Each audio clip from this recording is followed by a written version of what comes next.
This video is brought to you by the Ridge Wallet. Guys, this incredible wallet. It's light, sleek, and industrial. It doesn't fold or awkwardly bulge in your back pocket. It seriously changed my whole pocket game. If you moved on from the flip phone, it's time to let that 90s style wallet that your dad still uses behind. Ridge wallets hold up to 12 cards, plus all the cash you need. Choose from over 30 colors and styles, including carbon fiber and burnt titanium. It is the best wallet you can buy, and you don't just have to take my word for it because there's over 30,000 five-star reviews. I was skeptical at first, but once you try it, you'll never go back to your old wallet. And there's no pressure. Test it out for 45 days. If you don't love it, send it back, get a full refund. When you decide to keep it, there's a lifetime warranty. Click the link in the description. Get 10% off today with free worldwide shipping and returns. Go to ridge.com/Chael. That's ridge.com/Chael and use the promo code Chael.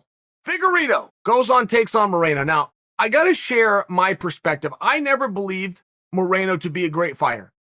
I didn't believe he was put in this opportunity to fight for a championship because he was a great fighter. I believe he's a fighter who gave us a great fight. But if you even back the tape up and look at how he ended up there with Figueiredo in the first place, what a surprise it was of how competitive that was. It was a great fight. That doesn't necessarily mean he's a great fighter.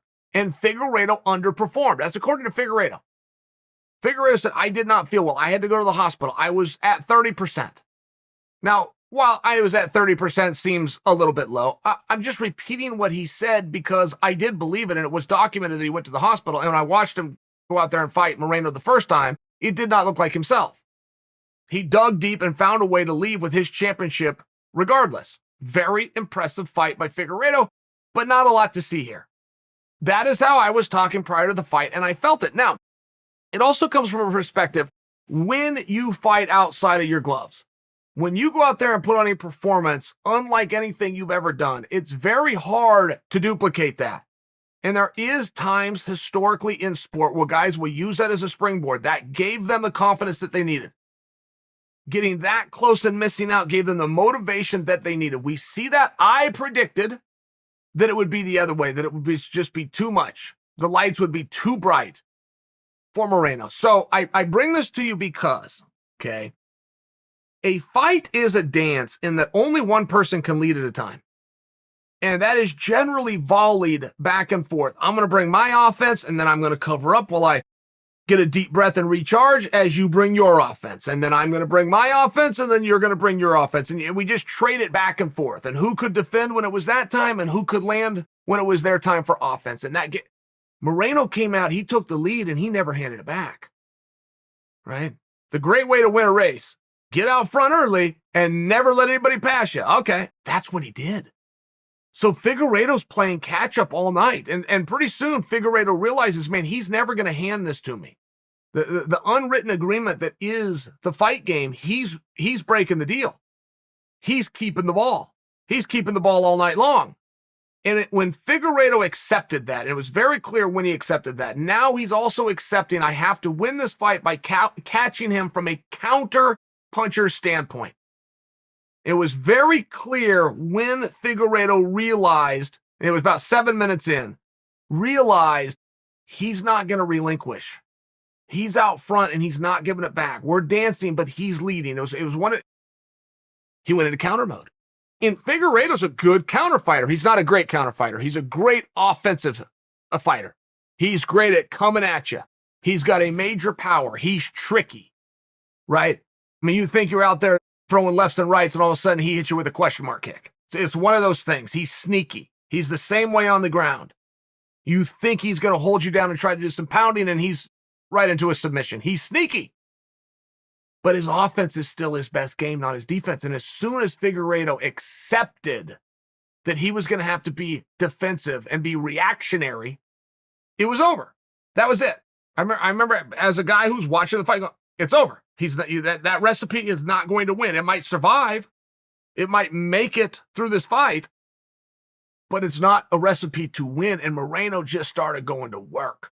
And Moreno can box, by the way. I mean, he was going to the nose and dipping outside and going to the body. You don't see a ton of body shots in MMA.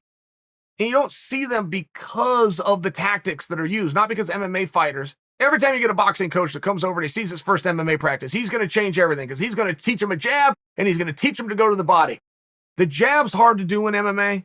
It's rather ineffective. If one of my two hands can touch you, I much better have my power hand. And second, to go to the body, to dip outside, to lower your elevation in a sport where they can clinch you or they can grab you in the head and knee you. It's one of those things you don't see a lot of. But when you see it, it's a thing of beauty. What Moreno did was a thing of beauty. You go back and you watch that fight. Go watch the first round where he felt his absolute best, where he started taking charge, where he made it like round 6 of their first fight. Like, hey, we're going to pick up right where we left off. It was beautiful work. And again, you want to talk about the reaction of a crowd? You want to talk about people that were excited to see somebody else succeed? First ever Mexican-born UFC champion. It was a big deal. And I don't know that I felt that going in. I knew that that was something that was on the line. I knew that that's a headline that you could and they would write if this went Moreno's way. First ever Mexican-born UFC champion brought such a pride, such an absolute nationalistic, cultural pride. And it meant something. It meant something to me to be in the arena, to see what that meant to people that even though they didn't know Moreno, they could identify with Moreno. And to see him do that, I mean, now we're talking about something much bigger than sport, guys. We're talking about something much bigger. Why sport was created, why sport needs to be around, why we want our kids to be in sport in the first place. But in truth, we generally don't reach that point. We generally don't succeed at that. We just know that it's possible. For Moreno to reach that point and to influence and inspire other people who identify with him, it was one of the most powerful things I have ever witnessed in sport.